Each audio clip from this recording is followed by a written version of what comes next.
लेकर लोग आज तक घूम रहे हैं। तो उसका एनसीएलटी में मामला चल रहा है। तो मैटर वहीं पे खत्म हो गया, जबकि माननीय सुप्रीम कोर्ट का आदेश था कि आप पैसा दीजिए, वहां पैसा नहीं देके इन्होंने कन्वर्जन कर दिया और ये सोचा कि हम निकल जाएंगे, इनके बड़े बड़े वकील लोगों का सहारा था, इनको सोचे कि हम निकल जाएंगे। लेकिन हमारे देश का सिस्टम है, न्यायिक व्यवस्था है, हम हाई कोर्ट तक की बात नहीं कर रहे हैं, माननीय सुप्रीम कोर्ट को अगर कोई बलगला दे तो फिर देश के सिस्टम से कोई मतलब नहीं है। सीधा कट टू कट में ये प्रूफ नहीं कर पाए हैं, क्योंकि एक्चुअल में पेमेंट नहीं किए थे। एक्चुअल में पेमेंट नहीं किए थे तो प्रोवाइड कहां से करेंगे? 20,000 करोड़ कैश में कहीं संभव है क्या कि दे दीजिएगा आप 2 महीना 3 महीना में, 1 अच्छा, महीना एक मिनट, हाँ आप शुभम एक मिनट जी, मैं एक प्रश्न बताना चाहूंगा। अभी एक जो आप अमित जी एक रुको, अभी बातचीत को थोड़ा ठीक से सीरियस होने दीजिए, ये कोई दूसरा नेटवर्क नहीं है। सुनिए, शुभम ने कहा कि भाई वो लोग संस्था के डायरेक्टर थे, तब तक ऑपरेशन चलता रहा जब तक कन्वर्जन था। कन्वर्जन होने के तुरंत बाद वो दोनों लोग वहां से निकल गए। क्यों निकले अम्मी जी? आप कहते हैं सहारा में रहेंगे, जब तक रहेंगे, जान दे देंगे, मर जाएंगे, आखिरी दम तक रहेंगे। मैं आपसे ये जानना चाहता हूं कि उन दोनों ने रिजाइन क्यों किया? किसने सर? क्यों किया? आपको जानकारी है? अगर नहीं है तो मत बोलिए, अगर है तो बताइए। नहीं, रिजाइन किसने किया सर? मैं सुना नहीं मेरे को। सुब्रत राय सहारा जी और स्वप्ना राय।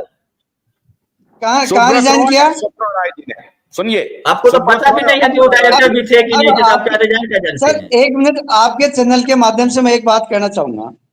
सुब्रत राय ने 1978 में कंपनी शुरुआत की, इस देश में पैसा लगाया। आपके सारे सिस्टम ये कह रहे हैं कि उनकी संपत्ति 3 गुना है और वो गवर्नमेंट एजेंसियां कह रही हैं, और आपने जनता का पैसा खाया है। तो क्या सरकार की इतनी जिम्मेदारी नहीं है कि वो निवेशकों को पैसा दिलाए? आप सारा ने बिल्कुल कानून से काम किया है और कानून में ही कमियां रही हैं कि इधर से उधर। सरकार अगर चाहे तो बिल्कुल सारा काम बंद करे और पब्लिक का पैसा दिलाए, और जयराम जी की कहीं कुछ नहीं दिक्कत है, लेकिन खुद ये फंसते। अम्मीलाल जी, सारा ने कभी, आप जैसे लोग, अम्मीलाल जी एक मिनट मेरी बात सुनिए, आप जैसे लोग पूरे समाज को गुमराह कर रहे हैं और ये गलत काम कर रहे हैं अम्मीलाल जी। मैं बहुत कैसे कर रहे हैं बताओ? कह रहा हूँ। मैं ये कहता हूँ, मैं एक मिनट पहले मेरी सुनिए, अगर मैं गलत कर रहा हूँ। अरे भाई, मैं आपसे सवाल पूछ रहा हूँ कि सुब्रत रॉय और स्वप्ना रॉय ने उस कंपनी से इस्तीफा क्यों दिया? जब तक कन्वर्जन हो रहा था वो थे, उसके बाद इस्तीफा क्यों दिया? मैं आपसे ये जानना चाहता हूं, उसका जवाब दीजिए ना। कानून का इतनी लंबी इतनी मेरे पास जानकारी नहीं है तो मैं झूठ नहीं बोल सकता। ये मेरे को फेक दिया है, मैं पूछ के बता सकता हूँ। लाल जी आप कितने भोले हैं, बात तो समझिए। शुभम आपको जब जानकारी दे रहे हैं एग्जैक्ट, आप उसका तहकीकात कीजिए। अगर शुभम झूठ बोल रहे हैं तो हमको बताइए। बिल्कुल बिल्कुल बिल्कुल जानकारी करके देंगे सर लाल जी कि अनजाने में हमारे बहुत सारे भोले भाले लोग जिनको जानकारी नहीं है, बेचारे रोजगार के मजबूरी में वो कहीं ना कहीं इमोशनल हो करके कि नहीं सहारा श्री बहुत अच्छा काम कर रहे हैं, बहुत बढ़िया काम कर रहे हैं, उनकी टीम बहुत अच्छा काम कर रही है।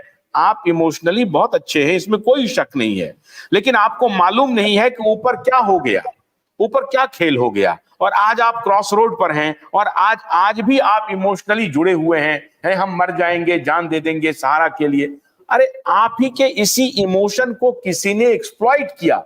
We need to grab them, उनको पकड़ने की जरूरत है, और इसीलिए रोज रोज हम चर्चा कर रहे हैं। अब आप बताइए कि आप इतने दिन से इतने बड़े पद पर हैं, आपको मालूम ही नहीं है कि सुब्रत रॉय जी एंड स्वप्ना रॉय जी ने उस कंपनी से इस्तीफा कब दिया? तब जबकि उनको मालूम हो गया कि आने वाले दिनों में ये लायबिलिटी हमारे ऊपर आएगी, तो कानूनी रूप से खुद को बचाने के लिए उस कंपनी से उन्होंने इस्तीफा दे दिया। लेकिन नियति को तो कुछ और मंजूर है। अगर आपके नियत में खोट होगा तो नियति कुछ और पकड़ लेगी आपको।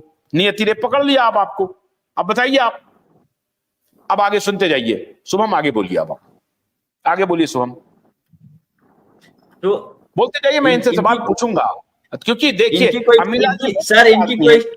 कन्हैया लाल जी बहुत अच्छे आदमी, नाम अच्छे हैं, वो जो न्यूटन है वो भी अच्छे हैं, भोले हैं सब, उनको जानकारी नहीं है बेचारों को।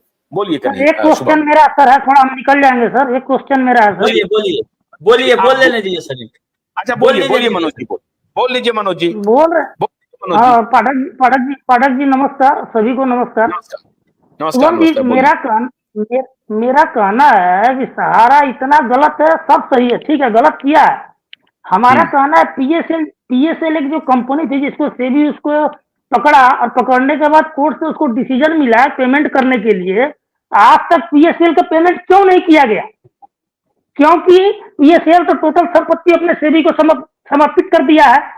आज सेबी आज 10-12 साल में पीएसएल का पेमेंट क्यों नहीं की? जब सहारा इतना गलत है, सेबी सही है, तो सेबी पीएसएल का पेमेंट क्यों नहीं कर रही है? पीएसएल की तरफ से कोई लेकिन नहीं है। पीएसएल अपना टोटल संपत्ति सेबी उसका संपत्ति जब्त कर लिया, पैसा जब्त कर लिया, अकाउंट जब्त कर लिया, तो पीएसएल का क्यों नहीं पेमेंट हो रहा है? कितना परसेंट सही है, सेबी के अगेंस्ट में कितना परसेंट संपत्ति है पता है आपको? अरे 20% हो, 30% हो, 50% हो, लेकिन पेमेंट उतना करना पड़ेगा ना जितना संपत्ति जब्त किया है उतना। 18,000 के आसपास मिल रहा है, तो जितना रहेगा धन उसी में से बटेगा। सरकार कहीं गारंटर नहीं है कि आप पीएचएल में लगाइए और सहारा में लगाइए और आके मांगिए सरकार से। अपने कमीशन के लालच में और ज्यादा ब्याज के लागत में लगाइएगा सहारा में, तो जितना रिस्क उतना ही रिटर्न मिलता है। तो आप अपने रिस्क पे संपत्ति जब्त किया ना, सरकार इसमें किसी की गलती नहीं है, सरकार अपने रिस्क पे पैसा लगा रहे हैं सहारा में। कहीं सरकार ने बॉन्ड पे पीछे लिखवाया है कि सरकारी कोई गारंटी नहीं है, जान रही थी कि फ्रॉड करेगी। आप लगाए, आप तो पढ़े नहीं बॉन्ड, आज भी नहीं पढ़ रहे हैं कि हम सारा इंडिया का चेक ले रहे हैं और स्टार का जमा कर रहे हैं। कल होके फिर 5 साल बाद पोर्टल का डिमांड करेंगे अमित लाल जी कि सरकार अभी भी ले रहे हैं। अभी भी एक कोऑपरेटिव सोसाइटी का पैसा धड़ल्ले से लिया जा रहा है, लाखों रुपए की कमाई हो रही है। और